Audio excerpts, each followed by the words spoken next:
د تهران سفارت ترلاسه کول ستر سیاسي بری دی.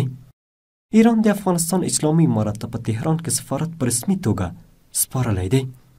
افغان خارجه وزارت وایي په ایران کې د افغانستان سفارت لپاره نوی سفیر مولوي فضل محمد حقانی ټاکل شوی او نور 9 تنه ډیپلوماټان هم له کابل څخه تهران ته استول شوي ترڅو د نوي شارژ دا پیر ترڅنګ په ایران کې خپلو دندو ته دوام ورکړي. ایران د افغانستان یو مهم ګاونډی، سوداګریز شریک او زموږ د زرګونو وطنوالو کوربه هیواد دی. ایران که څه هم 10 کاله وروسته له اسلامي امارت سره په ډیپلوماټیکو اړیکو کې یو ستر ګام واخیست او دې ګام سره د اړیکو او همکارۍ یو نوی باب پرانیست. تهران کې د افغانستان سفارت دا 20 کاله د جاسوسانو روزنتون و. د سفارت انګړ کې به د ایران سیاسي، اقتصادي او فرهنګي پلانونه تشریح کېدل.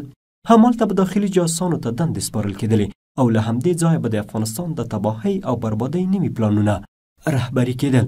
دغه سفارت د افغانستان د تخریب یوه مهمه ځاله او مرکز ګرځېدلی و او د افغانستان دښمنانو له ایران څخه د افغانستان پر خلاف د وروستي مورچل په توګه استفاده کوله.